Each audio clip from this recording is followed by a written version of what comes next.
સહજાત્મ સ્વરૂપ પરમ ગુરુ પરમ કૃપાળુદેવ ઈડર ક્ષેત્રે આ ભવે અને પૂર્વેના ભવોએ પરમ કૃપાળુદેવ દ્વારા આ ભવે અને ભૂતભવો દરમિયાન સેવાયેલી ઈડરની આ ભૂમિ પવિત્ર તીર્થભૂમિ છે. ભગવાન મહાવીર સાથે આ જ ક્ષેત્રે પરમ કૃપાળુદેવ વિચરેલા તેનો ઉલ્લેખ સ્વયં તેઓએ એક કરતાં વધુ વખત કરેલો છે. નિશંકતાથી નિર્ભયતા અને નિર્ભયતાથી અસંગતા, આ અસંગ દશા પ્રાપ્ત કરનારા એવા વિતરાગી પુરુષને એકાકી વિચરતો વળી સ્મશાનમાં વળી પર્વતમાં વાઘસિંહ સંયોગજો. ઘોર ભયંકર વનવગડામાં રાજપ્રભુ ધરે ધ્યાન, મોહન મગન નામે વાગો આવી બેસે ઈડરધામ, ભવ્યા રાજપ્રભુ ધરે ધ્યાન. લડતા પાડા શાંત થયા જ્યાં દર્શને વીરસદ ગામ, ઉત્તર સંડે સર્પ સુણી બુજે જૈના યોગે જાણ, ભવ્યા રાજપ્રભુ ધરે ધ્યાન. રાજ ચમત્કૃતિ જીનવર જેવી અચળ કહે ઉગ્યો ભાણ, ભવ્યા રાજપ્રભુ ધરે ધ્યાન. વીરસદના પ્રસંગ બાદ ડુંગરસિંહ ગોસળિયા અચળ કાવ્યકડીઓ રચે છે. ઋષભ આદિ વિશે વર્તતી જે અપ્રતીત, રાજચંદ્ર મળતા પ્રત્યક્ષ દીઠી સ્થિત, રાજચંદ્ર મળતા થઈ તે સુપ્રતીત. ઈડરની સ્મશાન ભૂમિ અને તેની પાસેની મહાકાળેશ્વરની ગુફા અને ઘંટિયા પહાડોમાં પરમ કૃપાળુદેવ વાઘ, વરુ અને સિંહ જેવા રાની પશુઓ સાથે અહીં આજ ભવે વિચરેલા છે. અડોલ આસનને મનમાં નહીં ક્ષોભતા, અડોલ આસન માત્ર નહીં સહજ ભાવે મુનિઓને કહી મૂકેલ કે મુનિ અહીં અવારનવાર વાઘ આવે છે, આવીને જતો રહેશે, તમારે ભયનું કારણ નથી. પરમ મિત્રનો જાણે પામ્યા યોગ જો, શંકા ભય દૂર થવાથી અને અસંગ સ્વરૂપ હાંસલ કરવામાં અને સિદ્ધ સદૃશ દશા અનુભવવામાં સહાયભૂત એવા ઉત્કૃષ્ટ નિમિત્તોને પરમ મિત્ર ગણે એ સહજ સમજાય એમ છે. અવારનવાર આવતા વાઘોના નામ પડ્યા હતા કે ક્યારેક એકલો આવે તો પૂછે, મોહન આજે એકલો કેમ આવ્યો, મગન કેમ નથી આવ્યો? મિત્રે મિત્રને જાણે ખબર અંતર પૂછ્યા. વાઘ વગેરે હિંસક પશુઓના આગમનના આંખો દેખાય અહેવાલ તરીકે પ્રભુશ્રીજી અને અન્ય મુનિઓની પરિચય નોંધ, ભાઈશ્રી ઠાકરસિંહ અને મોટા પુત્ર છગનભાઈની પરિચય નોંધો પણ ઉપલબ્ધ છે. આ જ તીર્થભૂમિ પર પરમ કૃપાળુદેવે હરિને પ્રતાપે હરિનું સ્વરૂપ મળીશું ત્યારે સમજાવશું એમ વચનામૃત 247ના માથાળે લખીને કોલ આપેલો. ઘરના બધાની ના હોવા છતાં અને વયોવૃદ્ધ એવા સૌભાગભાઈની અત્યંત નબળી શારીરિક સ્થિતિ છતાં અને જીવનના એ અંતિમ દિવસોમાં પણ તે કાળે જ્યારે ઉપર ચડવાના પગથિયા વગેરે પણ નહોતા ત્યારે અહીં લઈ આવી પોતાનું વચન નિભાવ્યું અને સૌભાગભાઈને અધ્યાત્મની એટલી ઉચ્ચતમ દશાએ પહોંચાડ્યા કે જે ઘણા દિવસોમાં સૌભાગભાઈને બેફાટ આત્માનુભવ કરાવે છે. આ તીર્થભૂમિ પર પૂજ્ય પ્રભુશ્રીજીને પરમ કૃપાળુદેવે પ્રકાશ્યું, અમને અહીં સિદ્ધનું સુખ અનુભવાય છે. આ બેઠા એટલે કે પોતે તે સિદ્ધ અને જે શિલા પર બેઠા છે તે સિદ્ધ શિલા. આ તીર્થભૂમિ પર પરમ કૃપાળુદેવે સ્થાનકવાસી જૈન સંપ્રદાયના મુનિઓને સૌ પ્રથમ પ્રતિમાના દર્શન કરાવડાવ્યા અને સંપ્રદાયમાંથી બહાર ખેંચી લાવી આત્મા પર લાવીને મૂકી દીધા. આ તીર્થભૂમિ પર પરમ કૃપાળુદેવે સ્પષ્ટ ઉલ્લેખ કરેલો કે મુનિ અંબાલાલનો પ્રમાદ અમારાથી દૂર થશે અને અંબાલાલ પરમપદને પામશે. આ જ તીર્થભૂમિ પર પરમ કૃપાળુદેવ ભગવાન મહાવીર સાથે દીક્ષિત સાધુ તરીકે વિચરેલા. વળી ફરી આ જ ક્ષેત્રે પૂર્વ ભવે દિગંબર મુનિ દીક્ષા પણ પાળેલી અને તે કાળના રીતિરિવાજ મુજબ દિગંબર મુનિઓના દેહ વિલય બાદ છત્રીઓ રચાતી તે અંગે ઉલ્લેખ કરી પોતાની તે ભવની છત્રીના મુનિઓને દર્શન કરાવવા લઈ જવા ઠાકરસિંહને આજ્ઞા કરેલ. તે છત્રીઓના શિલાલેખમાં શ્રીમદ રાજચંદ્ર આચાર્ય નામ પણ અંકિત કરેલું સ્પષ્ટ જણાય છે. અને છેવટે આ ભવે પણ વારંવાર નિવૃત્તિ અર્થે પસંદ કરેલી એવી આ ભૂમિનો ઇતિહાસ જોતા પૂર્વભવની પ્રતીતિ કરાવે એવા ઘણા પ્રસંગો ઈડર ક્ષેત્રે નોંધાયા છે. તે આ સત્સંગ વાંચન દરમિયાન વાંચીએ, વિચારીએ અને આત્માના નિત્યપણાને શ્રદ્ધવાની કોશિશ કરીએ. સહજાત્મ સ્વરૂપ પરમ ગુરુ. સહજાત્મ સ્વરૂપ પરમ ગુરુ શ્રીમદ સદગુરુ રાજચંદ્ર પદ વંદો સહજ સમાધિ ચહી, સદગુરુ ચરણે ચિત્તવસો મુજ એ જ ભાવના હૃદય રહી. દેહ છતાં જેની નિત્ય વર્તે દેહાતીત અપૂર્વ દશા તે ભગવંત નિરંતર ભજતા દોષ રહે કહો કેમ કશા શ્રીમદ સદગુરુ રાજચંદ્ર પદ ચંદ્ર ચંદ્રિકા સમચળ કે સહુ સંચય ટાળક બાળકના વંદન કરું ઉમળ કે ત્રિવિધ તાપ બાળે કળિકાળે મહામોહ મુંજવી મારે સુરતરુ સમ સદગુરુ જીવને ત્યાં આશ્રય દઈને ઉગારે સુરતરુ સમ સદગુરુ જીવને ત્યાં આશ્રય દઈને ઉગારે. પરમ કૃપાદેવ ઈડર ક્ષેત્રે આ ભવે આપણે સંવંત 1952 અને 53ના પ્રસંગો જોયા. 52માં હેમચંદભાઈ સાથે શાંતિનાથ ભગવાનના જિનાલયે ગયા અને ત્યાં 1.5 કલાક કાવસબમાં ઊભા રહ્યા તીર્થંકર ભગવાનની પ્રતિમા સામે, અને પછી બહાર નીકળી અને હેમચંદભાઈનો વાંસો થાબડેલો કે તારે હાથે જીર્ણોદ્ધાર થશે. આપણે શિલાલેખ વિશે પણ વાત કરી કે વર્ષો પછી કૃપાળદેવના દેહ વિલય પછી સંવંત 1970માં, અને દેહ વિલય તો કૃપાળદેવનો સંવંત 57માં થયો, પછી એ થઈ હેમચંદભાઈના હાથે. પૈસા તો શ્વેતાંબર સંપ્રદાય તરફથી ઉઘરાવવામાં આવ્યા આખા ભારતમાંથી, પણ મુખ્ય એના ધોરી હેમચંદભાઈ માસ્તર હતા. સંવંત 53માં કૃપાળદેવ સૌભાગભાઈને એ હાલતમાં ઈડર ક્ષેત્રે લઈ ગયા અને તે બોધ આપ્યો, આત્માનું અપૂર્વ ભાન કરાવડાવ્યું. પાછા આવ્યા, વિરમગામ ટેસ્ટને ત્રંબકભાઈને સોંપ્યા, કહેલું કે ત્રંબક ફિકર નહીં કર, સૌભાગની ઉત્તર ક્રિયા તારે હાથે થશે. અને પછી કૃપાળદેવ મુંબઈ પધાર્યા. હવે જે આપણે ગયા વખતે પ્રસંગ જોયેલો છેલ્લા સમયમાં એ કે પ્રભુજી સાથે 2 દિવસનો સમાગમ, આ બીજો દિવસ આવ્યા ત્યાં સુધી આપણે વાત કરેલી કે બીજે દિવસે સવારમાં તે જ આંબા તળે 3 મુનિઓ ગયા. કોણ? પ્રભુશ્રીજી, નરસિંહરખ અને મોહનલાલજી મહારાજ. અને પરમ કૃપાળદેવ માગધી ગાથાઓનો ઉચ્ચાર કરતા ધૂનમાં ને ધૂનમાં ઊંડા વોકળામાં આવતા હતા. બ્રહ્મચારીજીએ આ અંગે જીવનકળામાં લખેલું છે કે કૃપાળદેવ ઊંડા વોકળામાં આવતા હતા પણ દેખાતા નહોતા, ધૂનના શબ્દોચ્ચાર શ્રવણ થતા હતા. એટલે પ્રભુશ્રીજી કહે છે અમે આંબા તળે રાહ જોતા ઊભા હતા, એટલામાં તો કૃપાળદેવ ત્યાં પધાર્યા અને પૂર્વ દિશા તરફ મુખ રાખી નીચેની માગધી ગાથાઓ બોલતા હતા. અને તે જ એક લયપણે ઉચ્ચ સ્વરે અડધા કલાક સુધી જોશથી ઉચ્ચારતા રહ્યા એની એ ગાથા ફરી ફરીને. પછી લગભગ તેટલો જ વખત શાંત સ્થિરપણે મન વચન કાયા ત્રણેય યોગ સ્થિર કરી ધ્યાનમાં લીન થઈ ગયા, સમાધિત થઈ ગયા. કઈ ગાથા છે આ? દ્રવ્ય સંગ્રહની ગાથા છે.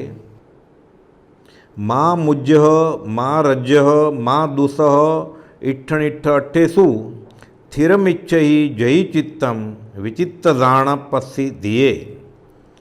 આ ગાથા જમ કિંચિવી ચિંતિતો જમ કિંચિવી ચિંતતો ણીરીવહિતિ હવે જદા સાહુ લગ્ગુણયા એક એયત્ત તદાહુ તમ તસ્સ નિનચ્છ જાણમ. જેના અર્થ આપ્યા છે બ્રહ્મચારીજીએ કે વિચિત્ર એટલે નાના પ્રકારના અથવા વિચિત્ર જો વિચિત્ર કહે તો નાના પ્રકારના અલગ અલગ, અને વિચિત્ત એટલે નિર્વિકલ્પ. ધ્યાનની સિદ્ધિ થવા જો સ્થિર ચિત્ત કરવાતું ઈચ્છે તો 5 ઇન્દ્રિયોના ઇષ્ટનિષ્ઠ અર્થો એટલે વિષયોમાં મોહ ન કર, રાગ ન કર અને દ્વેષ ન કર. સામાનાર્થી ગુજરાતી ગાથા છે એની. ન મોહ ન રાગ કરે તે દ્વેષ કરેના ઇષ્ટ અનિષ્ટ ચીજે. ધ્યાન વિચિત્ત થવાને સ્થિર કરવા ચિત્ત જેઈ છે. આ એનો અર્થ છે ગુજરાતીમાં. કોઈ પણ પદાર્થનું ચિંતન કરતાં જ્યારે સાધુ એકત્વતા એટલે લીનતા પામીને નિસ્પૃહ વૃત્તિવાળા થાય ત્યારે તેને નિશ્ચય ધ્યાન વર્તે છે એમ કહ્યું છે. ધ્યેય કોઈ ચિંતવતા નિસ્પૃહ વૃત્તિ થતાં યદા સાધુ તલ્લીનતા સાધીને તેને ધ્યાન ત્યાં લાદ્યું. શ્લોક છે દ્રવ્ય સંગ્રહનો કે મા ચિટ્ટ મા જંપ મા ચિંત કિં જેણ ઓયથિરો અપ્પા અપ્પમી રવો ઈણમેવ પરમ હવે જાણમ. કાયાથી કોઈ પણ ચેષ્ટા એટલે ક્રિયા ન કરો, વચનથી કોઈ પણ ઉચ્ચાર ન કરો, શાંત, અને મનથી કોઈ પણ વિચાર ન કરો તો તેથી સ્થિર થશો. આત્મામાં રમણતા કરે તો પરમ ધ્યાન થાય. સમેથાની ગાથા છે, તું સ્થાપ નિજને મોક્ષ પંથે ધ્યા અનુભવ તેહને તેમાં જ નિત્ય વિહાર કરને વિહર તું પરદ્રવ્ય વિશે. આત્મામાં સ્થિર થાય. આ ખરું ચારિત્ર. ફક્ત પછડી બદલાવીએ ચારિત્ર નહીં, એ બાહ્ય નિમિત્ત. ખરું ચારિત્ર આ. કાંઈ કરો ના ચેષ્ટા વિચાર ઉચ્ચાર જેથી સ્થિર બનો, એટલે વિચારે ન કરો, ઉચ્ચારે ન કરો ને ચેષ્ટાએ ન કરો, મન વચન કાયાથી સ્થિર થઈ જાઓ, જેથી સ્થિર બનો. અંતરાત્મ રમણતા તે તલ્લીનતા પરમ ધ્યાન ગણો. આ સાચું ધ્યાન. અને આ અંતરાત્મામાં આવે પછી જે અનુભવ થાય આત્માનો, એ તો છેવટની દશા છે, ત્યારે આત્મા અનુભવાય. હવે આ દ્રવ્ય સંગ્રહની ગાથાઓ સમજાવી અને કુપોવદેવ અડધા કલાક સુધી જોશથી ઉચ્ચાત રહ્યા પછી લગભગ તેટલો જ વખત શાંત સ્થિરપણે મન વચન કાયા ત્રણેય યોગ સ્થિર કરી ધ્યાનમાં લીન થઈ ગયા પાછા. એટલે પ્રભુશ્રીજી મોહનલાલજી મહારાજ અને નરસિંહરખ મહારાજ એ શાંતિથી હાથ જોડીને બેસા છે, સમાધિસ્થ થઈ ગયા હતા કુપોવદેવ. તે વખતની વિતરાગતા અને આત્મસ્થિરતા તથા દિવ્ય દર્શનીય સ્વરૂપસ્થતા જોઈ મુનિઓએ અપૂર્વ શાંતિ અનુભવી. પ્રભુશ્રીજી પોતાની પરિચય નોંધમાં લખાવે છે કે પછી એ સમાધિસ્થ થઈ ગયા અને અમે જોતા જ રહી ગયા. અમને બહુ આનંદ આવ્યો. ધ્યાન પૂરું થતાં કુપોવદેવ મુનિઓને કહે છે વિચારશો. એટલું કહીને કુપોવદેવ ઊભા થયા અને ચાલ્યા. એટલે પ્રભુશ્રીજીના મનમાં એમ કે લઘુશંકર કરવા ગયા છે, હમણાં પાછા આવશે અને પાછો સત્સંગ સમાગમ ચાલુ રહેશે. મુનિઓને એમ કે લઘુશંકાદિ કરવા ગયા છે, પણ કુપોવદેવ પાછા ન આવતા મુનિઓ ઉપાશ્રયમાં ચાલ્યા ગયા. પછી ઘણો વખત થઈ ગયો, કુપોવદેવ તો ઉતરીને ચાલ્યા ગયા ઉતારે. પછી આ મુનિઓએ પોતાના ઉપાશ્રય જાય છે અને આહાર આદિથી નિવૃત્ત થતાં થોડો સમય જાય છે, એટલામાં ઠાકરસિંહ તેમની પાસે આવે છે. મુનિઓને શું કહેલું કુપોવદેવે આગલા દિવસે કે પાછા વયા જાઓ. એટલે પ્રભુજી કહે છે બીજા મુનિઓને દર્શન નથી થયા, મોહનલાલ અને નરસિંહરખ મારી સાથે જ છે, એમને લઈ આવું તો કે ઠીક લઈ આવજો અને પછી વયા જાજો. આ બીજે દિવસે સત્સંગ તો થયો, હવે નિયમ પ્રમાણે શું છે પાછા વયું જવાનું છે. અને કુપોવદેવ પત્ર લખીને દેવકણી મહારાજને કહેશે કે તમે આવતા નહીં, એટલે પત્ર લખી નાખ્યો. ઠાકરજીભાઈ ઉપાસરે જાય છે કુપોવદેવને અવતારેથી પછી. એટલે પ્રભુજી વાટ જોવે છે. ઠાકર પૂછે છે કે પત્ર લખ્યો દેવકિરણને કે નહીં આવતા એમ? ઠાકરજી કહે પત્ર લખ્યો છે પણ બીડવાની આજ્ઞા આપી નથી, એટલે શું પાછા નથી જવાનું, રહેવાનું છે અહીંયા. દેવકીરણજીને પત્ર લખવા સંબંધે કુપોવદેવ શું કહ્યું? પ્રભુજી પૂછે છે ઠાકરજીને. ઠાકરજી કહે છે પત્ર લખેલ છે, રવાના કર્યો નથી. કેમ? આજ્ઞા નથી મળી, બીડવાનું નથી કહ્યું. સાંજે મુનિ દેવકીરણજી પણ આવી પહોંચ્યા. એટલી વારમાં તો બીજા દિવસે સાંજે દેવકીરણજી મહારાજ, ચતુર્લાલજી મહારાજ, વેલચીરખ મહારાજ અને લક્ષ્મીચંદજી મહારાજ, બીજા 4 મુનિ આવી ગયા. એટલે 7 મુનિ ભેગા થઈ ગયા. ઠાકરજી સાથે મુનિઓને ડુંગર ઉપર દર્શનાર્થે જવાની આજ્ઞા થવાથી ઉપરના દેરાસરોની કૂચીઓ મગાવી. દિગંબર દેરાસર અને શ્વેતાંબર બંને દેરાસરો ઉઘડાવ્યા અને પ્રથમ જૈન પ્રતિમાના મુનિઓ દર્શન કર્યા. અહીંયા અપૂર્વ વાત બની. આ ભવે કુપોવદેવની આજ્ઞાથી પ્રભુજીને દેવકીરણજી મહારાજ અને બીજા પણ બધા સ્થાનકવાસી સંપ્રદાયના મહારાજ એ રીતે દીક્ષા લીધેલી સ્થાનકવાસી સંપ્રદાયમાં. દેવકીરણજી મહારાજ પોતાની પરિચય નોંધમાં કહે છે કે સૌ પ્રથમ આ ભવે અમને આજ્ઞા મળવાથી અમે જૈન પ્રતિમાના દર્શન કર્યા. એ પાછું દિગંબર શ્વેતાંબર પક્ષો વચ્ચે વિખવાદ હતો, એટલે એની ચાવી રાજા રાખતા. એ કુપોવદેવે ચાવી મગાવડાવી. કુપોવદેવને છૂટ હતી, બધું આપે રાજાને, ઘણો અહોભાવ કુપોવદેવ પ્રત્યે. એ ચાવી આપે છે, ઠાકરસિંહ મંદિર ઉઘડાવે છે અને દિગંબર અને શ્વેતાંબર પ્રતિમાના દર્શન થાય છે. દેવકીરણજી મહારાજ લખે છે અમે ત્યાં જાતા, મરેલા પશુઓના કલેવરે વચમાં હોય, અવાવરી જગ્યા, રોજ બધા માટે દર્શન માટે ખુલ્લી નહોતી. એમાંથી રસ્તો કાઢી અને દર્શન કરીને આવ્યા અને અહોભાવ થયો કે ડુંગર ઉપર જ્યાં જ્યાં પરમ કુપાલદેવ વિચર્યા હતા તે સર્વ સ્થળો ઠાકરસિંહે મુનિઓને બતાવ્યા કે કુપાલદેવ રણમલની ચોકી આવે છે, મહાકાળેશ્વરની ગુફામાં આવે છે, અહીંયા આવે છે, બધી જગ્યાના દર્શન કરાવડાવ્યા. તે ભૂમિઓને ધન્ય માની અને પ્રશસ્ત ભાવના ભાવતા મુનિઓ ઉપાશ્રયમાં ગયા. આવે છે ને આનંદજી મહારાજના સ્તવનમાં, ધન્ય તે નગરી, ધન્ય વેળા ઘડી, માત પિતા કુળ વંશ જિનેશ્વર. એટલે જ્ઞાનીઓ જ્યાં જ્યાં વિચર્યા હોય એ પૂરું એ જગ્યાએ પુણ્યનું કારણ છે. 674માં પત્રમાં કુપાલદેવ લખ્યું છે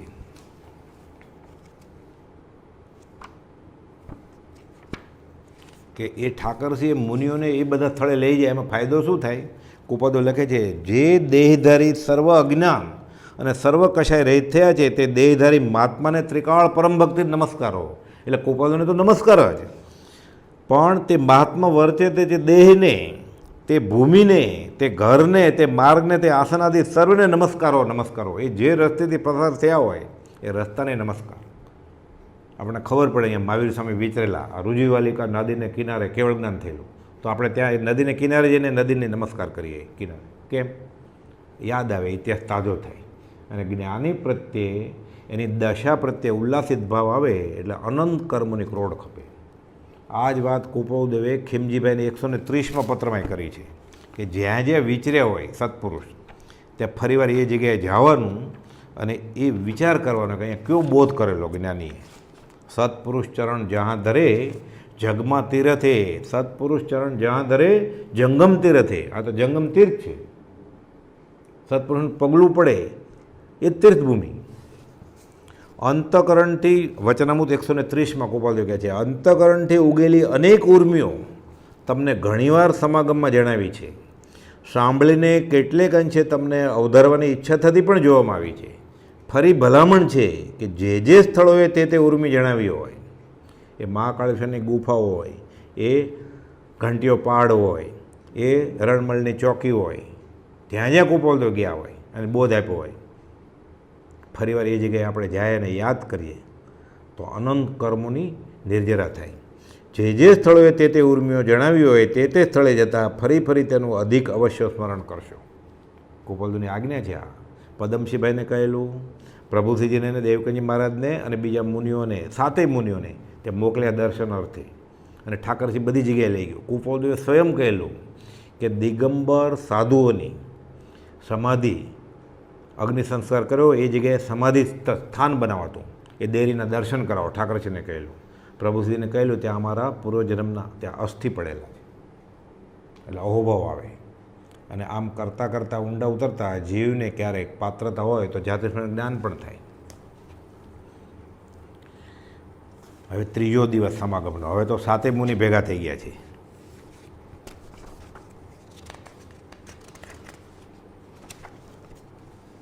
ત્રીજે દિવસે પ્રાતઃકાળમાં તે જ આંબાના વૃક્ષ નીચે આવવા મુનિઓને આજ્ઞા થઈ. એટલે બધા ત્યાં ગયા અને પરમ કુપાલદેવ પણ પધાર્યા. દેવકનજી મહારાજને પાછળ રહી ગયેલા. કેમ? દેવકનજી મહારાજની તબિયત નાદુરસ્ત હતી. દેવકનજીનું શરીર કૃશ હોવાને કારણે ધ્રુજારી ઉપડી. એક તો માક્ષર મહિનો, ઠંડી, અને એમાં શરીર નબળું, કૃશ હોવાના કારણે ધ્રુતું હતું. ઋતુ શિયાળાની હોવાથી ઠંડી પણ ઘણી હતી. એમાં પાછો ડુંગરાળ પ્રદેશ. લક્ષ્મીચંદજીએ દેવકનજીને કપડું ઓઢાડ્યું. તે જોઈ કુપાલદેવ બોલ્યા, ટાઢ વાય છે, ટાઢ ઉડાડવી છે, દ્વિઅર્થી. કર્મની ટાઢ લાગે છે, ઉડાડવી છે, બધી ટાઢ દૂર કરી નાખે, તમને જ્ઞાન આપી દઈએ. ટાઢ વાય છે, ટાઢ ઉડાડવી છે એમ કહી તો ઝડપભેર કાંટા, કાંકરા, ઝાડા, ધારવાળા પથ્થરમાં દેહની દરકાર કર્યા વિના આત્મ ઉપયોગ સહિત ચાલવા લાગ્યા. વધારે સ્પીડ પકડી. પાછળ બધા મુનિ, એ બધા ધીરે ધીરે ચડે. ત્યારે કે અત્યારે પગથિયા છે એવા પગથિયા નહોતા. એ કેડી હોય ને ન હોય તો ઝાખરામાંથી કુપાલદેવ રસ્તો બનાવ્યા. કાંટાળા રસ્તામાંથી જાય છે. કાંટા આવે, કંકર આવે, ધોમ દગનથી રેતી આવે, ખાંડાની ધારે તું ચાલ્યો જા. તારી હાક સુણી જો કોઈ ન આવે તો તું એકલો જાને રહી. દુર્ગમ પંથ કાપ્યો જા. આ મોક્ષનો માર્ગ બહુ લાંબો છે. કુપાલદેવને સમય નથી. જે કર્મ ઘણા લાંબા કાળે પૂરું થવાનું છે, અલ્પ સમયમાં પૂરું કરવું છે. એટલે મુંબઈથી ધંધો છોડીને ઘણીવાર 2-3 મહિના ચરોતર પ્રદેશમાં ઈડર ક્ષેત્રે આવી જતા. આવી રીતે 2 મહિના 3 મહિના થાય એટલે નિવૃત્તિ તો લેતા જ. દેહની દરકાર કર્યા વિના આત્મોપયોગ સહિત ચાલવા લાગ્યા. મુનિઓ પણ તેમની પાછળ ચાલતા હતા. એટલામાં એક વિશાળ શિલા આવી. તેના ઉપર પરમ કુપાલદેવ પૂર્વ અભિમુખ બિરાજ્યા અને મુનિઓ તેમની સન્મુખ બેઠા. કઈ શિલા? પુડવી શિલા. પુડવી શિલા ઉપર ભગવાન બિરાજ્યાનું શાસ્ત્ર ભગવતી સૂત્રમાં પણ લખ્યું છે. 157 પુત્રમાં આનું વર્ણન છે. આ શિલા એ પૃથ્વી શિલાપટનું.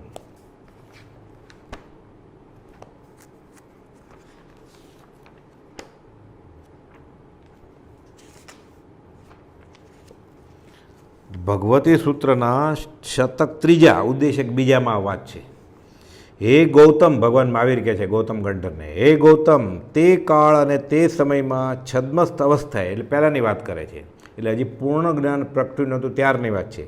હું 11 વર્ષની પર્યાયે, એટલે 11 વર્ષ સર્વસંગ પરિત્યાગ કરીને થયા છે. જ્ઞાન 12.5 વર્ષ પછી થયું, એટલે 42 વર્ષે થયું.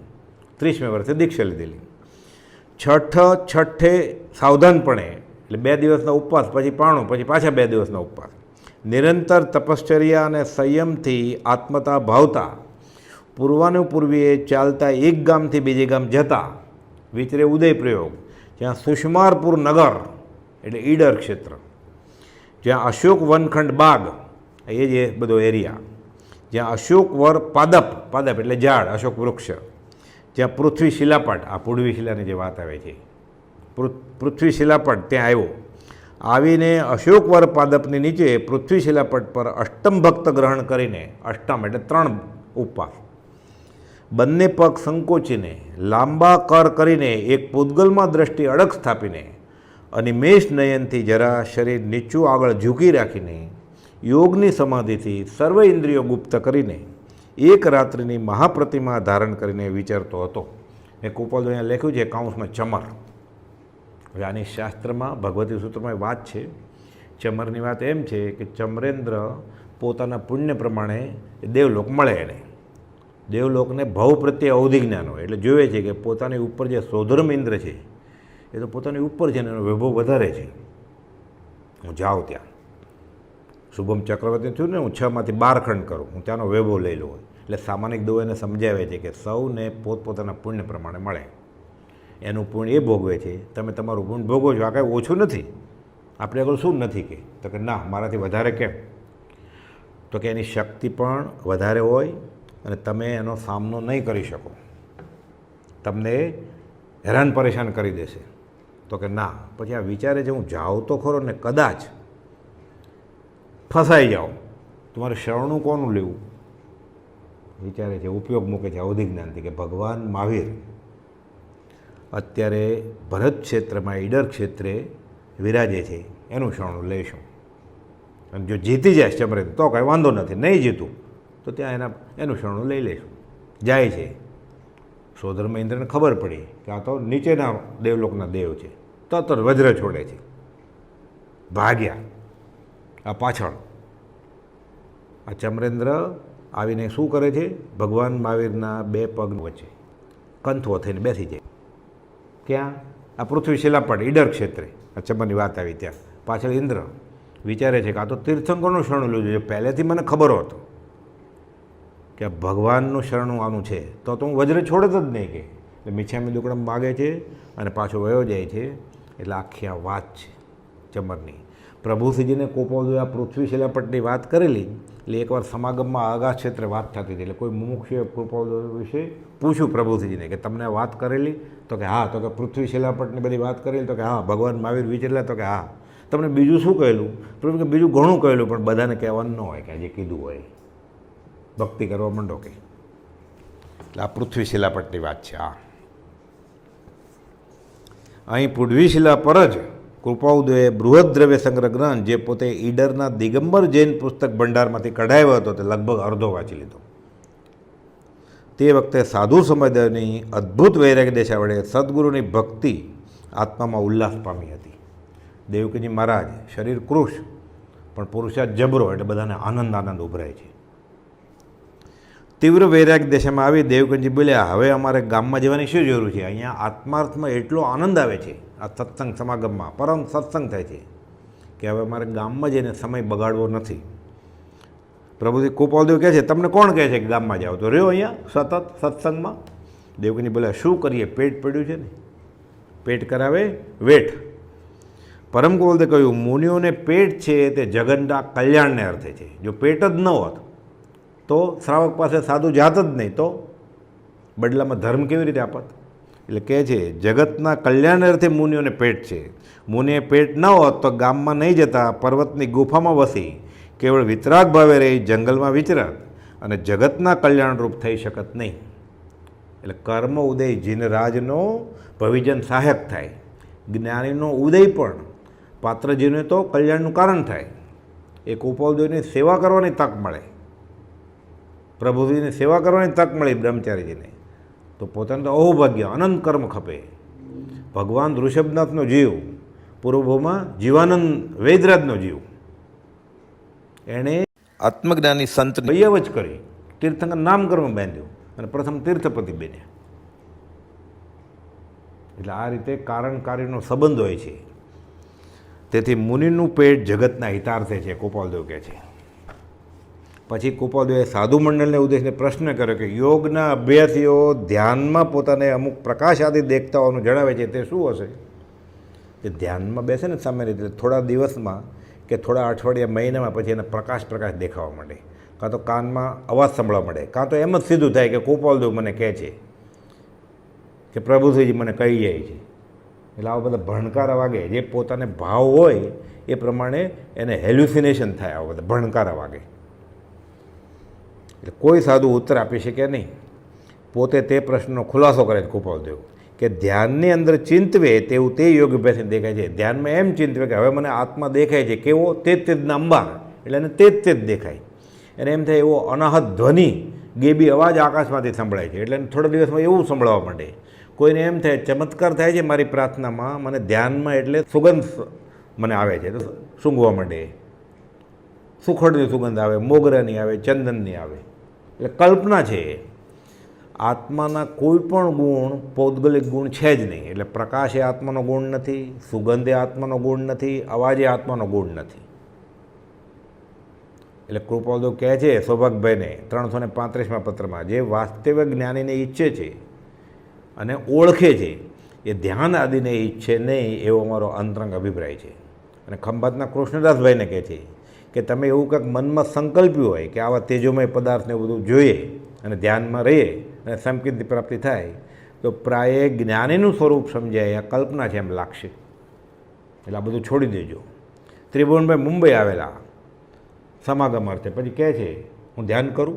કોઈ બધો જવાબ જ નથી આપતા. બીજી વાર પૂછ્યું, ત્રીજી વાર પૂછ્યું, 5 વાર પૂછ્યું. કોઈ બધું ત્રિભુવન 5 વાર પૂછ્યું તો કે યાદ નથી. તો કે ધ્યાન તરંગ છે, કે સત્સંગ વિના ધ્યાન તે તરંગરૂપ છે. 128મો પત્ર. એ જેવું મનમાં ચિંતવે તેવું યોગ અભ્યાસીને ધ્યાનમાં દેખાય. દ્રષ્ટાંત તરીકે કુપાલદેવ સમજાવે છે કે ધ્યાનમાં આત્માને પાડા જેવો ચિંતવે, આ પહાડ જેવડું પૂંછડું ચિંતવે, કે આત્મા પાડા જેવડો મોટો અને એનું પૂંછડું આ પહાડ જેવડું, તો તેને આત્મા તે રૂપે ભાસે છે. પણ વસ્તુ તો તે આત્મા નથી, પણ જે તેને જોનાર છે તે આત્મા છે. જે દ્રષ્ટા છે દ્રષ્ટિનો, જે જાણે છે રૂપ, તે આત્મા.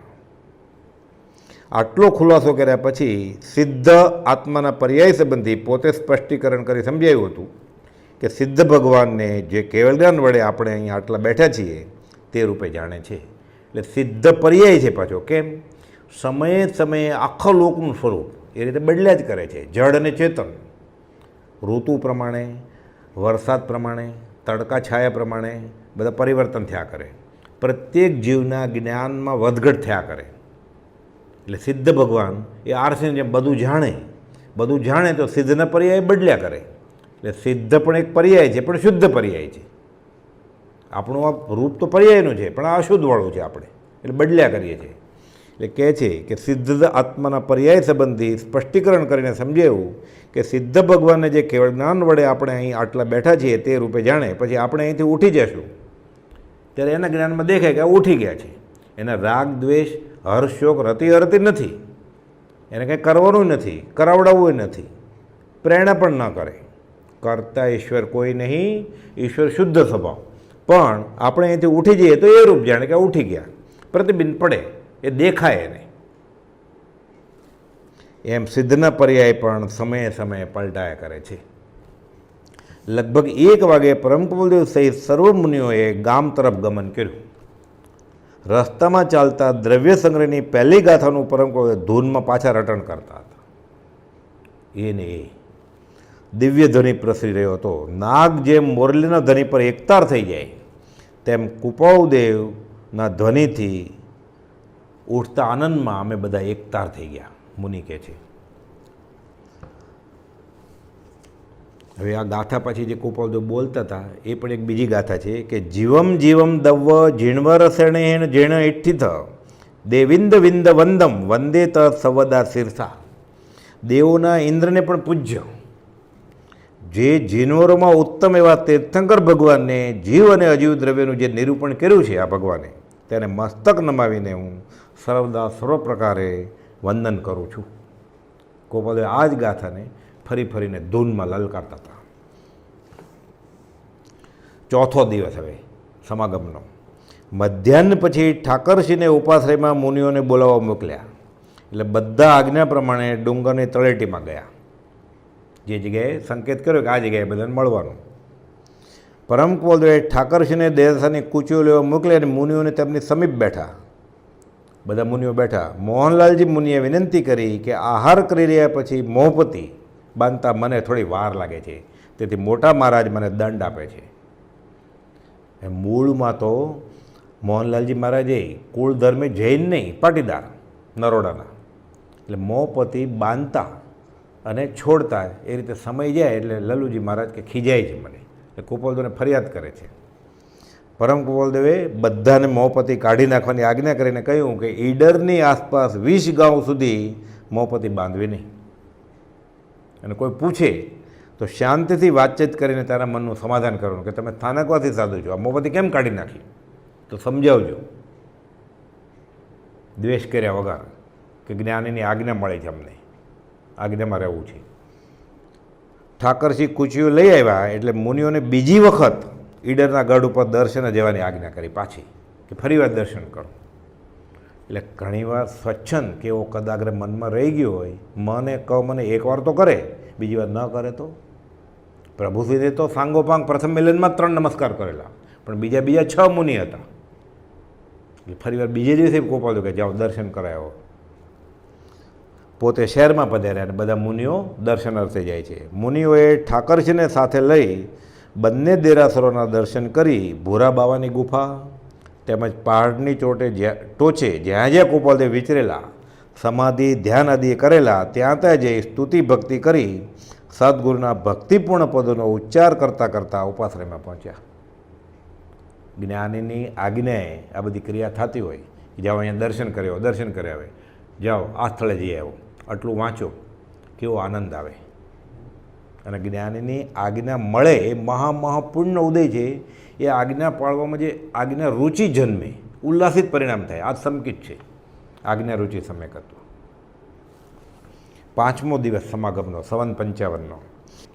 પરમ કુપાલદેવ અને મુનિઓ સાંકેતિક આમ્ર વૃક્ષ નીચે મળ્યા. આંબાના ઝાડ નીચે, જે આગલા દિવસે મળેલા એ જ આંબાના ઝાડ નીચે મુનિઓ પાછા મળે છે. નિર્વાણ માર્ગ બતાવનાર સારસ્વતની માફક પરમ કુપાલદેવ કંટક આદિથી વિકટ પંથે સર્વની આગળ ત્વરિત ગતિથી ચાલ્યા અને મુનિઓ તેમની પાછળ ચાલતા હતા. કૃપાલદેવ સારથવા માર્ગ ભૂલેલા ને માર્ગ બતાડે, મોક્ષનો માર્ગ આગળ જાય છે, મુનિઓ પાછળ છે. વેલચીરખ નામના વૃદ્ધ મુનિ બોલ્યા કે આજે મંડળમાંથી એકાદ જણને અહીં જ મૂકી જશે કે શું? કુપાલદેવ તો ફાસ્ટ ચડે, પગથિયા નહીં, ઝાખરા, કાંટા, પથરાળ જગ્યા, ખડકાળ જગ્યા એમાંથી જાય. એટલે વેલચીરખ કહે છે મુનિ કે આજે મંડળમાંથી એકાદ જણને અહીં જ મૂકી જશે પાછળ, કારણ ઉપર ચડવાનો માર્ગ વિકટ છે, તેથી આપણને અંતર પડે છે અને તેઓ સુધી તો ઘણા ઉતાવળા ચાલે છે. અને ઉતાવળ કરવા જાય પાછળના મુનિઓ, પગ લસરે તો કે અહીંયા જ રહી જવું પડશે. પરમ કુપાલદેવ ઉપર વહેલા પહોંચી એક વિશાળ શિલા ઉપર બિરાજ્યા. મુનિઓ ત્યાં જે વિનય કરી બેઠા, નમસ્કાર કરી પછી બેસે છે. પરમ કુપાલદેવ બોલ્યા અહીં નજીકમાં એક વાઘ રહે છે, પણ તમે સર્વે નિર્ભય રહેજો, અવારનવાર કુપાવદેવના ધ્યાનમાં બેઠા હોય કુપાવદેવ, ત્યારે વાઘ, સિંહ એવા જંગલી રાની પશુ આવે અને કુપાવદેવ માટે સહજ થઈ ગયેલું. એટલે કુપાવદેવે તો નામ પાડેલા એના. વાત આવે છે, આગળ આવશે, કે મોહન અને મગન બે નામ પાડેલા વાઘના. એકવાર એક જ વાઘ આવ્યો તો કહે છે, મોહન આજે મગન કેમ નથી આવ્યો? એની સાથે વાત કરે એટલે કહે છે, વાઘ અહીંયા આવે છે અવારનવાર, પણ તમે નિર્ભય રહેજો, ભયનું કારણ નથી તમારે. અને કહે છે પછી, આ જુઓ સિદ્ધ શિલા છે. એટલે જે જગ્યાએ તે બેઠા છે શિલા ઉપર, કહે છે કે આ સિદ્ધ શિલા, અને એના ઉપર જે બેઠા છે પોતે એ સિદ્ધ, એમ કરીને બતાવે છે કુપાવદેવ. આ બેઠા છે તે સિદ્ધ, અને જેના ઉપર બેઠા છે એ સિદ્ધ શિલા. આ બધી અદ્ભુત શક્તિઓ આત્મા જેમ જેમ ઊંચું આવે તેમ તેમ પ્રગટ થાય છે. કઈ શક્તિ છેલ્લે? બધા કર્મમળ સાફ થઈ જાય, વયો જાય કર્મમળ, તો જે પ્રગટે પાછળ વધે એ સિદ્ધ ભગવાન. એટલે કહે છે બધી અદ્ભુત શક્તિઓ આત્મા જેમ જેમ ઊંચું આવે તેમ તેમ પ્રગટ થાય છે. આપણે આટલે ઊંચે બેઠેલા છીએ તેમને કોઈ નીચે રહેલો માણસ જોઈ શકે? પ્રભુજી કે ના, ન જોઈ શકે. કુપાલદેવ સમજાવે છે કે નીચેની દશાવાળો જીવ તે ઊંચી દશાવાળા જ્ઞાનીનું સ્વરૂપ જેમ છે તેમ જાણી શકતો નથી.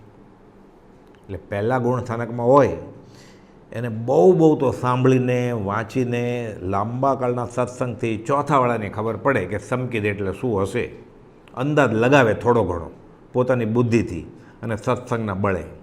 ચોથે પહોંચે પછી એને સાતમાની દશાનું ખબર પડે, અને પોતાને સાતમે ગુણસ્થાનકે પહોંચવાનું થાય પછી આગળની દિશાનું કેવું હશે એ ખબર પડે. 13માનું એવું એ પહેલાંમાંથી હજી 12 નથી આવ્યો, અને 13મા ને 14માની વાત કરે એટલે કેટલું હાસ્યાસ્પદ છે. એટલે કુપાલદેવ કહે છે હજી પહેલાંમાંથી તો 12 નથી આવતો, અને જેવું 13મા 14માની વાત કરે છે.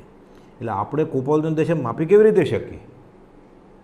કુપાલદેવ એમ કહે છે કે પૂર્ણ વિતરાગ જેવો બોધ અમને સહેજે સ્મરણમાં આવે છે, અને આ કુપાલદેવના ગુણઠાણા માપે. એ કહે છે હું બીજું મહાવીર છું, સર્વ પ્રકારે સર્વજ્ઞ છું, અમે પરમાત્મા સ્વરૂપ થયા છીએ એમ કે.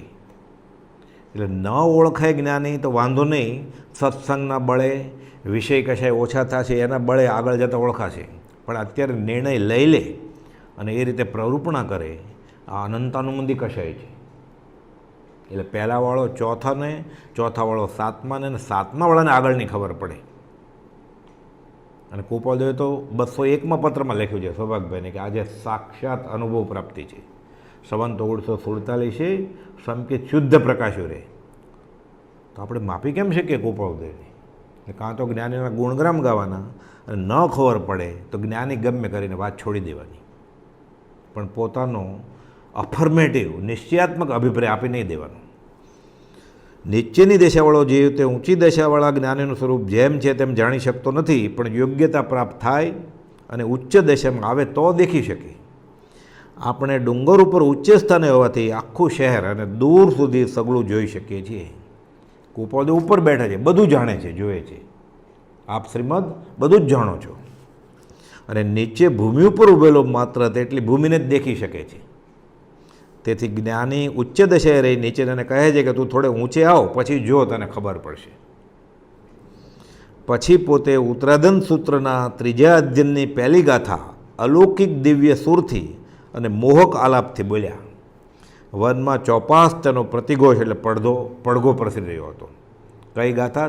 ઉત્તરાધનના 3જા અધ્યયનની ચત્તારી પરમ અંગાણી દુલ્લાણી જંતુણો માણું સત્ત સુઈ શ્રદ્ધા સંજમમી ચ વીર્ય.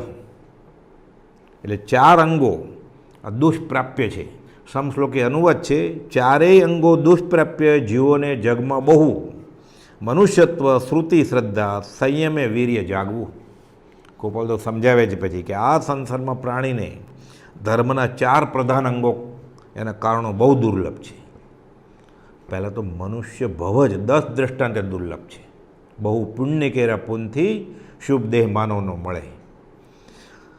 એટલે માનવપણું એકેન્દ્રીયમાંથી 2 માંથી 3 માંથી 4 રખડતો અકામ નિર્જરા કરતો નદી ઘોળ પાષાણ ઉપર ચડતો જાય.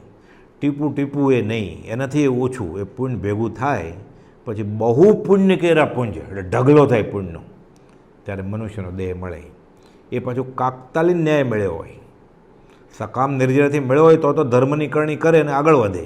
અકામ નિર્જરાથી મળ્યો હોય એટલે કઠોળ ચણા શેકાતા હોય અને ભઠ્ઠીમાં એકાદ ચણો ઉડીને બહાર પડે ભઠ્ઠીમાંથી, અથવા તો કાકતાલીને કાગડો બેસે અને તાડગોલો પડે, એવી રીતે મનુષ્યભાવ મળ્યો હોય. એટલે વિષય કષાયમાં ભોગ ઉપભોગમાં પૂરું કરે. વિષય વિકાર સહિત જે રહ્યા મતિના યોગ પરિણામની વિષમતા, એને પછી યોગ અયોગ આ બધું મળ્યું પણ ન મળ્યા બરાબર જ છે. ઘણું બધું પૂર્ણ વાપરી અને મનુષ્યભાવ મળ્યો અને પછી પાપ કરીને પાછો અધોગતિ. એટલે કહે છે માનવપણું, ધર્મનું શ્રવણ એટલે શ્રુતિ, છૂટવાની વાત સાંભળવા મળે, સમજવાની વાત તો પછી આગળ ઉપર, પણ આવા વિતરાગના વચનો કાને પડે ક્યાંથી? એટલે શ્રુતિ આ એ દુર્લભ છે. ઉત્તરોત્તર એક પછી એક દુર્લભ છે. શ્રદ્ધા એટલે સમ્યક દર્શન, સાચી શ્રદ્ધા, યથાર્થ, જેમ છે એમ એવી શ્રદ્ધા થવી. અને ચોથું સંયમ એટલે સર્વભાવથી વિરામ પામવારૂપ, એમાં વીર્ય ફોરવવું. સંયમ એ વીર્ય ઉલ્લસે ને. આ તો બહુ દુર્લભ છે. ઘણીવાર સાચું લાગે તોય જીવ ચારિત્ર મોહનીને લીધે પછી આગળ વધી શકે નહીં, અને કુસંગને યોગે કે પ્રમાદને લઈને જીવ મળેલું સ્વરૂપે ભૂલી જાય પાછું. એટલે શું થાય? શ્રદ્ધા આવી હોય શરૂઆતમાં, આવા બધા દુર્લભ યોગો મળ્યા હોય, એટલે શ્રદ્ધા જ્ઞાન લયા છે તો પણ જો નવી જાય પમાયો રહે, પ્રમાદ ન જાય, સંયમ ન આવે, વંધ્ય તરુ ઉપમ ફળ પામે, સંયમ ઠાણ જો ના આવ્યો રહે. એટલે પાછું બધું હતા તેને ત્યાં. સર્વભાવથી વિરામ પામવારૂપ સંયમમાં વીર્ય ફરવું, આ ચાર ઉત્તરોત્તર અતિ દુર્લભ કારણો છે. પછી દેવકરજી મહારાજને ગોપાલદેવ કહે છે આ ગાથા બોલો તમે. કઈ? આ ચત્તારી પરમ દુલ્લાણી જંતુણો. દેવકરજી મહારાજ બોલવા પ્રયત્ન કરે છે, 2-3 વાર પ્રયત્ન કર્યો પણ આવડ્યું નહીં. પછી પ્રભુશ્રીજીને કહ્યું તમે બોલો. ગોપાલદેવ બોલ્યા, પ્રભુશ્રીજીને બહુ ફાવ્યું નહીં. દેવકરજી મહારાજ તો શાસ્ત્રના અભ્યાસી, બધી ઊંડી વાતો કરે, પણ ગોપાલદેવની સામે અને યોગ બળ હોય, અતિશયયુક્ત પ્રભાવ હોય, બોલી જ ન શકે. પછી ગોપાલદેવ બોલ્યા લીંબડીવાલા બોલે છે તે કરતાં ઠીક બોલાય છે. એટલે લીંબડીના સાધુઓ અને લીંબડીના શ્રાવકો જે આ બોલે છે ચત્તારી પરમ દુલ્લાણી, ઘણી ભૂલ ભરેલું બોલે છે, એના કરતાં તમે સારું બોલો છો, કે ઠીક બોલે છે. તમે બધા પદ્માસન વાળીને બેસી જાઓ. પછી ગોપાલદેવ કહે છે હવે બધા બેસો પદ્માસન લગાવીને, અને જીન મુદ્રાવત બની આ દ્રવ્ય સંગ્રહની ગાથાઓ સાંભળો. ગોપાલદેવ દ્રવ્ય સંગ્રહની ગાથા સંભળાવશે, બધાને એને માટે તૈયાર કરે છે કે જીન મુદ્રામાં બેસી જાઓ અને તેનો અર્થ ઉપયોગમાં લો. એટલે ગોપાલદેવ કહે હું તમને અર્થ કહીશ, તમે ઉપયોગમાં લ્યો એ ગાથાના અર્થ. બધા આસન વાળીને બેસી ગયા અને પરમ ગોપાલદેવ અપૂર્વ ધ્વનિથી ગાથાનો ઉચ્ચાર કરતા ત્યારે પડઘાથી પહાડ આખો ગાજી ઉઠતો.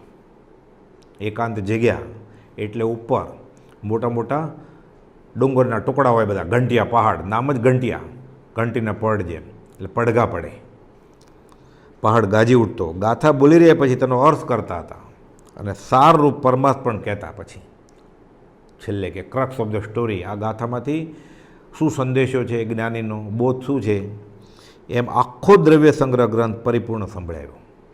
એટલે મુનિઓને ઈડર ઉપર એકાંતમાં આખો દ્રવ્ય સંગ્રહ ગ્રંથ સંભળાવે છે ગોપાલદેવ અર્થ સાથે. ત્યાં સુધી મુનિઓ તે જ આસને બેસી રહ્યા બધા જીન મુદ્રાવત. આ દરમિયાન એક વાઘ આવ્યો, થોડી વારે ચાલ્યો ગયો. પ્રભુશ્રી કહે છે આગળથી ગોપાલદેવ કહેલું જ કે મુનિ અહીં અવારનવાર વાઘ આવે છે, તમારે ભયનું કારણ નથી. એ ગોપાલદેવે કહ્યું હોય ભયનું કારણ નથી, પછી પ્રભુશ્રીજીને કેવી શ્રદ્ધા હોય? વીરસદમાં બનેલું ને જંગલી પાડા લડતા લડતા આવતા હતા. ગોપાલદેવ કહે છે પાડા અહીંયા અમારી પાસે આવશે ને શાંત થઈ જશે. બધા ભાગી ગયા. કોને શ્રદ્ધા આવે? સૌભાગભાઈ, ડુંગરસિંહ ગોસળિયા અને અંબાલાલભાઈ ઊભા રહ્યા. પાડા આવ્યા લડતા લડતા, શાંત થઈ ગયા. એટલે આવી અતિશય હોય ગોપાલદેવનું. જેમ તીર્થંકર ભગવાન, એમ આવે છે વાત કે સમો વસણમાં વાઘ અને બકરી સાથે હોય. એવી રીતે અહીંયા વાઘ આવ્યો અને થોડી વારે ચાલ્યો ગયો, જાણે દર્શન કરીને પ્રદક્ષિણા કરીને ચાલ્યો ગયો. પરમ ગોપાલદેવ બોલ્યા અહીં સિદ્ધનું સુખ અમને અનુભવાય છે. એમ કહી પોતે જે શિલા પર બેઠા હતા તે ઉપર હાથથી નિર્દેશ કરીને કહ્યું આ સિદ્ધ શિલા, અને પોતાના તરફ અંગુલી નિર્દેશ કરી કહ્યું આ બેઠા છે તે સિદ્ધ. એ રીતે આનાથી વધારે શ્રદ્ધા માટે બીજું કયું નિમિત્ત જોઈએ? જેટલું કહેવાય એટલું બધું ગોપાલદેવે નિષ્કારણ કરુણાથી કહી દીધું છે. પરમ ગોપાલદેવના દેહ વિલય બાદ મુમુક્ષુઓ ઈડર જાત્રાએ જતા. એક વખત પ્રભુજીજી પણ સાથે હતા. તેમણે ઉપર કહેલ પ્રસંગ બધાને કહ્યો કે અમે એકવાર સત્સંગ માટે અહીંયા હતા, કુપોદે બધી વાત કરેલી, પછી અંગુલી નિર્દેશ કરેલો કે આ બેઠા છે તે અમે સિદ્ધ, અને આ સિદ્ધ શિલા, એ શિલા પણ બતાવી કે અહીંયા કહેલું, અને પોતે લાલ અક્ષરે શિલા પર ઓમ લખ્યું. એ શિલા એના ટુકડા ઉપર અત્યારે આખું ઈડર મંદિર ત્યાં પ્રતિષ્ઠા કરેલી છે.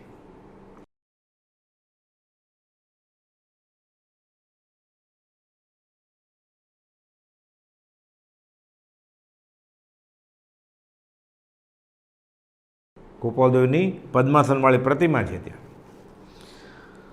અને વિશાળ આશ્રમ, રહેવા કરવાની વ્યવસ્થા સાથે, ચોવાની વ્યવસ્થા સાથે બધી અત્યારે ત્યાં આશ્રમ બનેલો છે.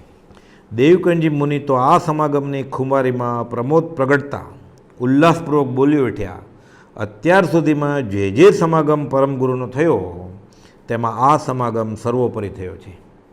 સમાગમ તો ઘણીવાર થયો, ઘણી જગ્યાએ થયો, ચરોતરમાં થયો, પણ આ સમાગમ અદ્ભુત. કે દેવાલયના શિખર ઉપર કળશ ચડાવે તેમ આ પ્રસંગ પણ કલ્યાણકારી છે, સર્વોપરી છે. કે આવો સમાગમ પહેલાં થયો નથી, એટલા ભાવ ઉલસ્યા. અને આ સત્સંગમાં સમાગમમાં આવા ભાવ ઉલસે અને જ્ઞાની પ્રત્યે અહોભાવ આવે એટલે અનંત કર્મોની પ્રોડો ખપી જાય, સંકિત નિર્મળ થાય. પછી આત્માનુશાસન ગ્રંથના કર્તા શ્રી ગુણભદ્ર આચાર્ય ગ્રંથના પાછળના ભાગમાં અતિ અદ્ભુત જ્ઞાનમાં રેલાયા છે. તે આત્માના સ્વરૂપનું વિશેષ વર્ણન સ્પષ્ટ બતાવે છે, એમ કહી તે વાંચી સંભળાયો. એટલે છેલ્લા ભાગમાં આત્માનુશાસન ગ્રંથ આમ તો નાનો છે, દિગંબરી ગ્રંથ છે, એના છેલ્લા પાના કાઢીને કહ્યું કે અહીંયા તો ગુણભદ્ર આચાર્ય અદ્ભુત જ્ઞાનમાં રહેલા છે, અને પછી અર્થ સંભળાવે છે. એક વખત તે જ આંબા તળે પરમ કૃપાલદે કહ્યું હતું કે મુનિઓ, ત્યાગ અને વૈરાગ લીધે એવી લબ્ધિ પ્રગટેલી કે ઝવેર બાપાને ઘરે કૃપાલદેવ બોલે, અંબાલાલભાઈ અક્ષરશ 5મે 6ઠે 7મે દિવસે લખી આવે ને પછી કૃપાલદેવને બતાવે, કૃપાલદેવ મંજૂર કરે કે બરાબર છે. એટલે કૃપાલદેવે શ્રીમુખે કહેલું કે ત્યાગ વૈરાગ અને ભક્તિને લીધે અંબાલાલને લબ્ધિ પ્રગટી છે. અને પછી વાત કરે છે, અંબાલાલભાઈ આગળ ઉપર અમારા થકી પરમપદને પામશે, કૃપાલદેવ કહે છે. એ પ્રભુશ્રીજીને કહ્યું હોય કે અંબાલાલ પરમપદને પામશે. કોણ અંબાલાલ? કૃપાલદેવ કહેલું જ, અંબાલાલે ગણધર તુલ્ય કામ કર્યું છે. વચનામૃતની અણમોલ ભેટ જગતને અંબાલાલભાઈ થકી મળેલી છે, જેમ બધા આગમો ગણધર રચિત ગણાય છે એમ. આ વાત પૂર્ણ થયા પછી મોહનલાલજી મહારાજે પ્રશ્ન કર્યો કે અમને કોઈ પૂછે કે તમારો ગચ્છ કયો, તમે કયા સંપ્રદાયના સાધુ છો અને તમે પ્રતિક્રમણ ક્યું કરો છો, તો અમારે જવાબ શું આપવો? એટલે કૃપાલદેવ ખુલાસો કરે છે, તમારે કહેવું કે અમે સનાતન જૈન છીએ, મૂળ જૈન અમે, અને પાપથી નિવૃત્ત થવું એ અમારું પ્રતિક્રમણ છે. પ્રતિક્રમણ એટલે શું? સામું જવું. પ્રતિ એટલે સામું, પાપને સામું જઈએ અને પછી પાપ ન કરવાનો નિશ્ચય કરવો, આ પ્રતિક્રમણ. એટલે પૂછે તો કહેજો, અમારું પ્રતિક્રમણ એ પાપનું પ્રતિક્રમણ છે, અને અમે સનાતન જૈન જે વિતરાગનો મૂળ ધર્મ છે, અરહતનો મૂળ ધર્મ છે, નિર્ગ્રંથનો મૂળ ધર્મ છે, એ અમે સંપ્રદાયમાં છીએ જ નહીં. અમારો કોઈ સંપ્રદાય નથી. જ્યાં ત્યાંથી રાગ દ્વેષ રહિત થવું, આ અમારો ધર્મ છે. મુનિઓ, જીવને અનંતકાળ પરિભ્રમણ કરનાર માન છે. કૃપાલદેવ બોધ આપે છે, માન એવું બળવાન છે કે તેણે મોટા મોટાને પણ મારી નાખ્યા છે. માન આદિક શત્રુ મહા, નિજ છંદે ન મરાય, જાતા સદગુરુ શરણમાં અલ્પર્યા થઈ જાય. અને જગતમાં માન ન હોત તો મોક્ષ અહીં જ હોત, કૃપાલદેવ કહે છે. અને પછી દાખલો વાત કરે છે એક, અમે એક વખત મોરબી પાસેના ગામમાં લીંબડી સંગાડાના સાધુ મોટા જીવણજી પાસે ગયેલા. એટલે મોટા જીવણજી મહારાજ ત્યાં વાતના પ્રસંગે તેમની જન્મતિથિ નક્ષત્ર અમુક હોવું ઘટે છે એમ અમે કહ્યું. એટલે કૃપાલદેવ કપાળ જોઈને ઘણીવાર જન્મતિથિ કહેતા, નામ કહી દેતા. આ તો ઘણા બધા પ્રસંગો બન્યા છે. તો જીવણજી મહારાજ સાથે વાત થઈ એટલે કૃપાલદેવે જન્મતિથિ નક્ષત્રને એ બધું ગોઠવી આપ્યું, કહ્યું. એટલે પ્રભાવિત થયા મહારાજ. એટલે સાધુએ કહ્યું કે આ વાત આપણે શી રીતે જાણી? એટલે કૃપાલદેવ જવાબ આપે છે કે આત્માની નિર્મળતાથી આ બધું જાણી શકાય. આવો હેમરાજભાઈ, આવો માલજીભાઈ પૂછેલું ને તમે કેમ જાણ્યું અમારા આગમન વિશે? તો કે આત્માની અનંત શક્તિઓ છે. અહીંયા કે જે આત્માની નિર્મળતાથી જાણ્યું. ત્યાં કૃપાલદેવ પંચાંગ લઈને નહોતા ગયા કે કુંડળી મૂકે, કેલ્ક્યુલેટર લઈને અક્ષાંશ રેખાંશ ને બધું. પણ આ વાત સમજવા તેને વિશેષ ઉત્કંઠા રહી, તેથી અમારા મોરબી જેવા પછી તેઓ મોરબી પાછળ આવ્યા. અને રેવાશંકરભાઈને મળી અમને ઉપાશ્રય લાવવા વારંવાર કયા કરતા. પ્રભાવિત થયેલા એટલે એક પ્રકારનું એ વિદ્યા બી જાણવાનો રસ જાગ્યો કે આ પુરુષ જાણકાર કોણ છે એ, અને અમને આવું શીખવાડે તો માન મળે જગતમાં બધા ભાવ. એટલે બોલાવે છે. રેવાશંકરભાઈને કહે છે ગમે તેમ કરીને અહીંયા લઈ આવો એમને. રેવાશંકરભાઈ અમને કહ્યું કે ઉપાશ્રય ચાલો, મહારાજ આપણને યાદ કરે છે. ગોપાલદેવને જ્ઞાનમાં જાણે છે કે ત્યાં જઈને આત્માર્થ સદાય એમ નથી. એટલે ગોપાલદેવ ના પાડે છે કે અમારું આવું ત્યાં યોગ્ય નથી, પરિણામ કંઈ સારું આવે એમ નથી. પણ રેવાશંકરભાઈને બહુ આગ્રહ કરેલો મારા જીવણજી મહારાજે, એટલે તેમની ઈચ્છા આત્માર્થની નથી. ગોપાલદેવ ખુલાસો કરે છે તોય રેવાશંકરભાઈના આગ્રહથી તેમની સાથે પછી ઉપાશ્રયમાં ગોપાલદેવને મને જવું પડ્યું. પછી કે ઠીક છે, આટલો બધો આગ્રહ કરે છે તો જ્ઞાની કદાગ્રહ ન સેવે જાય છે. અને ત્યાં પછી ગોપાલદેવના જ્ઞાન અને આત્માની શક્તિને બદલે બધી સંપ્રદાયની વાત છેડે છે. એટલે ગોપાલદેવ મૌન લઈને આવતા રહે છે કે અમને નહોતું કહ્યું પહેલેથી, શું વાત કરે અહીંયા. એટલે ગોપાલદેવ કોને કઈ જગ્યાએ કેટલો કયા વિષયનો બોધ આપવો એ જાણતા. અમુક જગ્યાએ ઉચ્ચ નિશ્ચયની વાત કરે, અમુક જગ્યાએ ખાલી વ્યવહારની વિષય કશે જાય એવી વાત કરે. ઘણાને સમયસર વાંચવાનું કહે, ઘણાને ભાવના બધે મોક્ષવાળા વાંચવાનું કહે. અમુકને એમ કહેતા કે બધા આગમનો અભ્યાસ કરી લેશો ને પછી મોક્ષવાળા વાંચો તો વધારે સમજાશે. એટલે સામેવાળા જીવનું કલ્યાણ કેમાં છે જ્ઞાની જાણે છે. અને ગોપાલદેવે તો લખ્યું છે ઉપદેશામાં કે જે આચાર્ય પોતાના શિષ્યની ખામી નથી જાણતા એ ગુરુ થવા લાયક જ નથી. ગમે તેને આવ્યો એટલે એને ચેલો ન બનાવી દે, કાંઈ મૂંડી ન દે. આટલી વાત કહ્યા પછી પ્રભુશ્રીજીને કહ્યું, મુનિ જો કોઈ જીવ માર્ગ પર આવતો હોય તો તેને અમે નમસ્કાર એને પણ માર્ગ ઉપર લાવી. સામેવાળા જેવા પાત્ર હોય, સંસ્કારી હોય, એનું કલ્યાણ થવાનું હોય તો ગોપાલદેવ કહે છે અમે એને નમસ્કાર કરીને માર્ગ ઉપર લાવીએ. 6 પદનો પત્ર તો પ્રભુશ્રીની વિનંતીથી લખ્યો. ગોપાલદેવ ખાસ સુરત જઈને એક એક લીટીને એક એક શબ્દ સમજાયો અને આજ્ઞા આપી કે પાકો કરો. પ્રભુશ્રી લખે થોડા દિવસમાં 6 પદની દેશના મુખપાઠ કરી છે. પછી આમ ખીજાઈ બેઠ, પાછળ કેમ આવો છો, બધું કહી દીધું તમને કહેવાનું. સૌભાગભાઈ લખે વ્યવહારની વાત, ગોપાલદેવ અમને કંટાળો છે, પરમાર્થની વાત લખે, કંઈ કે વડવા વાત કરી 20 દિવસ પછી આત્મસિદ્ધિ લખી નાખી આખી. કોઈ જીવ માર્ગ પર આવતો હોય તો તેને નમસ્કાર કરીને પણ માર્ગ ઉપર લાવીએ. પ્રભુશ્રીએ પૂછ્યું, અમને કોઈ અમારું ગુણ સ્થાનક પૂછે તો અમારું શું કહેવું. એ સંપ્રદાયવાળા બધા મળતા હોય, ઉપાશ્રય થોડું ઘણું વાંચેલું હોય એવા અક્ષરોપશમવાળા મળતા હોય એટલે પૂછે. એટલે પ્રભુશ્રીજી પૂછે કે અમને મારે કહેવું શું. ગોપાલદેવે ઉત્તર આપ્યો, દ્રવ્યથી 6ઠું અને ભાવથી 4થું એમ કહેવું કે તમે સર્વસંગ પરિત્યાગી છો, સાધુ છો, બધું છોડી દીધું છે. એટલે દ્રવ્યથી તો 6ઠે ગુણ થાને કે પહોંચ્યા છે, દેશ વિરતિ એ 5મું, સર્વ વિરતિ એ 6ઠું, પણ ભાવથી હજી 4થું ગુણ સ્થાનક કહેવું તમારે. સામાન્ય રીતે શું છે કે શ્રાવક કુળમાં જન્મે એટલે 4થું, પણ એમ નથી. કુળ સંપ્રદાયમાં કુળ ધર્મે વંશ પરંપરામાં જ્ઞાન નથી આવતું, આત્માના પુરુષાર્થથી જ્ઞાન મળે છે. એટલે જૈન કુળમાં જન્મે એટલે 4થું, અને પછી નાનામાં નાનું વ્રત લે એટલે દેશ વિરતિ, અને દીક્ષા લઈ લે એટલે 6ઠે 7મે પહોંચી ગયા એમ નથી. ભાવથી 4થું કહે છે. 5મા દિવસની સાંજે મુનિઓને કહ્યું, પૂર્વે થયેલા દિગંબર સાધુના દેહાંત પછી તેમના સ્મરણાર્થે કરાવેલ ઘુમ્મટ આકારે છત્રીઓ છે અહીં ઈડર ક્ષેત્રે સ્મશાનની બાજુમાં ડુંગર ઉપર, તેમાં તે સાધુઓની યોગ મુદ્રા છે તે સ્થળે અમારા અસ્થિ પડ્યા છે. ઠાકરસિંહને કહે છે આ મુનિઓને ત્યાં લઈ જા અને દર્શન કરાવો. ત્યાં શિલાલેખ છે કોતરેલો, એમાં લખ્યું છે શ્રીમદ રાજચંદ્ર નામ કે આચાર્ય. અત્યારે